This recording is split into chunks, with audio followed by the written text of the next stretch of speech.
जो बचाने का जो लगातार ये लोग बैठक कर रहे हैं और हमारा संविधान अगर आप लोग पढ़िएगा तो हम भी जहाँ तक पढ़े हैं, लेकिन संविधान में जो लिखा हुआ है कि देश का कोई धर्म नहीं होता है, नेता का कोई धर्म नहीं होता है, उनका एक ही धर्म है राष्ट्रभक्ति, राष्ट्रीयता। लेकिन आज हमारा देश जो है धर्म के ओर जा रहा है, ज़्यादातर धर्म में लोग फंस रहे हैं। हम गौतम जी से जानेंगे कि किस तरह से ये लगातार बैठक कर रहे हैं। जैसा कि आपने बताया, बहुत बहुत शुक्रिया सामाजिक न्याय आंदोलन बिहार के और इसके साथ बहुजन स्टूडेंट्स यूनियन, बिहार फूले अम्बेडकर युवा मंच, संत रैदास महासभा और विभिन्न जो सहमना संगठन है जो चाहते हैं कि इस संविधान को हम बचाएं। ऐसे तमाम देश के लोग हैं जो हमारा समर्थन हम लोगों को मिल रहा है, उसी के तहत ये कार्यक्रम कर रहे हैं। जैसा कि हमारे और भी वक्ताओं ने कहा है कि संविधान पर खतरा क्या है, संविधान क्या है।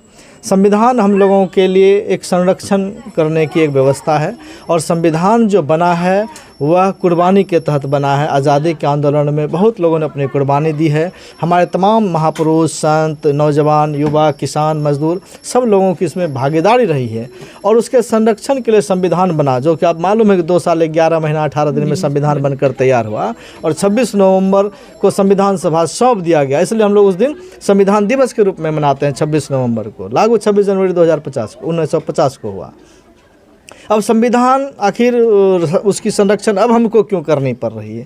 असल में संविधान ने जो हमें मौलिक अधिकार दिया, कर्तव्य दिया, हमारा इस देश के साथ क्या रिश्ता है, हमारा नागरिक होने का जो अधिकार दिया, हमें बोलने अभिव्यक्ति की जो आज़ादी दी है, हम इस देश में कैसे तरक्की कर सकते हैं, एक जो संघीय ढांचा व्यवस्था दिया है, उन तमाम मूल्यों को ये खारिज करना चाहता है। इस देश के जो ब्राह्मण वर्ग हैं, जिसको आप बुद्धिजीवी वर्ग कह रहे हैं आज के डेट में, वो सवर्ण समाज आज बिहार में भी जाति जनगणना हो गया है और इसमें पता चल गया है किसने कितना कब्जा कर रखा है, कितनी हिस्सेदारी ले रखा है, तो उसकी संख्या भी कितनी है। तो भारत में जो अपर कास्ट है, अभी राहुल गांधी भी विभिन्न मीटिंगों में जाके कह रहे हैं, जनसभाओं में कह रहे हैं कि जो सेक्रेटारिएट है उसमें केवल 7% ही दलित, पिछड़े, आदिवासी मिला करके हैं और इस देश का संचालन सेक्रेटारिएट करता है। तमाम विकास की योजना उस सेक्रेटारिएट के माध्यम से इम्प्लीमेंट होता है। तो वहाँ हमारे लोग नहीं हैं, सुप्रीम कोर्ट में हमारे लोग नहीं, हाई कोर्ट में हमारे लोग नहीं, 900 से ज़्यादा जो यूनिवर्सिटी है उसके कुलपति हमारे नहीं है। सेंट्रल यूनिवर्सिटी में एकाध अब जो है प्रोफेसर गए हैं, 2 प्रोफेसर गए हैं, बाकी कहाँ हैं ओबीसी, दलित, पिछड़े, आदिवासी। तो ये मुल्क हमारा है, इस देश के हम नागरिक हैं, लेकिन इस देश की व्यवस्था में, संचालन में जो हमारी हक हिस्सेदारी मिलनी चाहिए वो हिस्सेदारी नहीं मिली है। इसलिए हक और हिस्सेदारी पर हमारी दावेदारी है। इसलिए लगातार हम लोग बहुजन संसद चला रहे हैं, बहुजन दावेदारी सम्मेलन भी कर रहे हैं। तो संविधान बचाने का उद्देश्य है कि हमारी जो नई पीढ़ी, हमारे जो नए नस्ल हैं, उनका जो संरक्षण मिलना चाहिए वो मिले।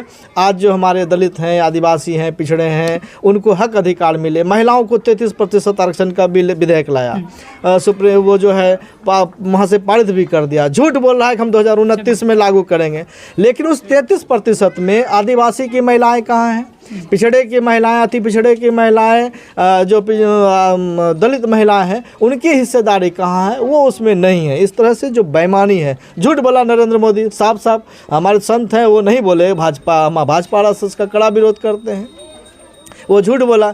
हमारे नौजवान जो है, जितने छात्र अभी पत्रकार हैं, नौजवान हैं, कहाँ 2 करोड़ लोगों को प्रति वर्ष नौकरी देना था। क्या राम मंदिर तो बन रहा है, हाँ ठीक है, तो राम मंदिर बन रहा है तो बाहर में कटोरा लेके भीख मांगे, पकौड़ा बेचिए। अब ये तो कहा था नरेंद्र मोदी की रोजगार तो पकौड़ा बेचना, राशन भी दे रहा है, राशन भी दे रहा है, भीख मांगे कर रहा है। भीख मांगने का तो ले ही लिया है जगह। तो यही है कि आपको भीख मांगने के कगार पे ले आएगा। पहले क्या था, शूद्रों को पढ़ने का अधिकार नहीं, लिखने का अधिकार नहीं, बोलने का अधिकार नहीं। भीख तो उस समय भी कहता था कि अपना पूरा फटा, जो पुराना फटाना है वो कपड़ा दे दो। मनुस्मृति में लिखा है, वेद में लिखा है कि आप उसको पढ़े नहीं, पढ़ेगा तो जी काट लो, सुनेगा तो कान में शीशा पिघला दो। तो फिर वही मनुस्मृति वही है, वही ब्राह्मणवाद है।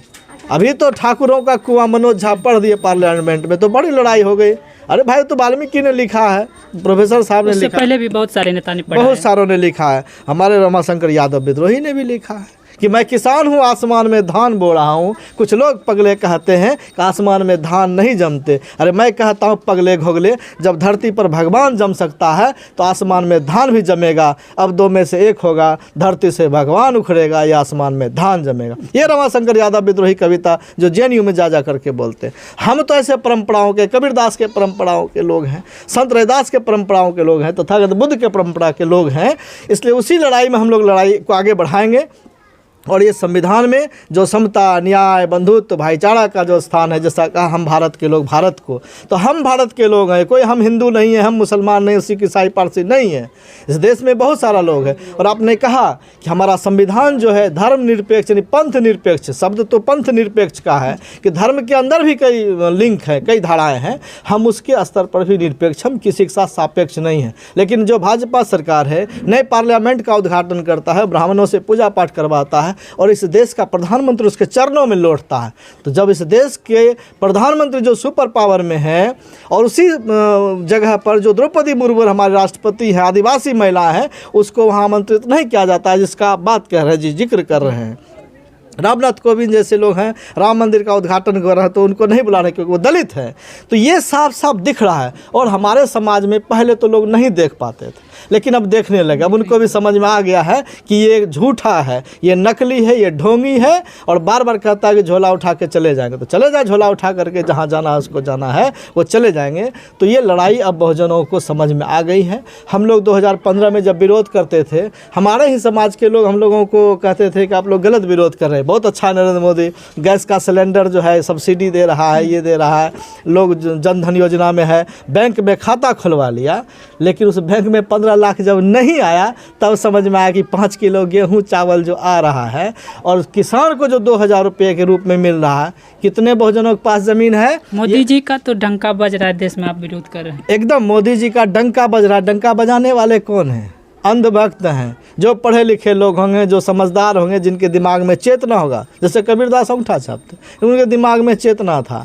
तो बहुत सारे ऐसे समाज में चतुर्वेदी बाबू थोड़े BA पास किए हुए हैं, किए हुए हैं, लेकिन इनको समझदारी है। तो इसलिए जो अंधभक्त होंगे वही उनका ढोलक बजाएंगे, जिनको समझदारी होगी उनको गद्दी से उतारने का काम करेंगे। इसी गद्दी से उतारने के लिए और सत्ता शासन में जो लोग आएंगे उनसे भी सवाल करेंगे। लेकिन अभी भाजपा की सरकार पिछले 10 साल से 9 साल पूरा होने वाला है, 10वां साल में भी, तो ऐसे स्थिति में हम लोगों के साथ शिक्षा का जो 3 साल में ग्रेजुएशन होता था उसको 4 साल कर दिया। 4 साल में 8 बार छात्रों को परीक्षा देना होगा, और वो परीक्षा देगा कि तैयारी करेगा कि बार बार परीक्षा देने जाएगा, ये सारा घालमेल है। और उसमें भी है कि आज आप पढ़ रहे पॉलिटिकल साइंस, कल मन हो जाए आपको संस्कृत पढ़ने का, परसों मन हो जाए उर्दू पढ़ने का, चेंज कर लेंगे, मतलब खिचड़ी फड़ोस दिमाग बना देगा। कोई जो एक्सपर्ट जैसे डॉक्टर के यहाँ जाते हैं इलाज कराने, तो हार्ट स्पेशलिस्ट, आई स्पेशलिस्ट के पास जाते हैं, एयर स्पेशलिस्ट के पास जाते हैं, ENT के पास जाते हैं कि नहीं इस बीमारी के जो स्पेशल है उसके पास जाएंगे। तो आपके समाज में स्पेशलाइज जो बुद्धिजीवी था वो ख़त्म हो रहा है। इस एजुकेशन के माध्यम से वो अंधभक्तों का फौज खड़ा कर। 26 तारीख को क्या कहिएगा हमारे दर्शकों को? 26 जो नवंबर है वो संविधान दिवस है। आप ये किसी व्यक्ति का कार्यक्रम नहीं है, इस मुल्क को, इस देश की जमहूरियत को, इस देश के संविधान को बचाने का दिन है। हम आप लोगों से अपील करेंगे कि 26 नवंबर को आपके इस चैनल के माध्यम से, जो न्यूज़ चैनल है आपका बिहार, उनके माध्यम से कि तमाम जो आप लाखों लाख लोग हैं उस दिन भागलपुर में और शांतिपूर्ण हाथ में तिरंगा झंडा, नीला झंडा और जो बोधिसत्व का झंडा, पंचशील झंडा, हम लोग कोई पार्टी दल वाले हैं उनको कहा है कि कृपया अपना झंडा लेके नहीं आए। ये देश बचाने का लड़ाई है, किसी पार्टी की लड़ाई नहीं है। यही अपील के साथ मैं अपनी बात को समाप्त करूँ।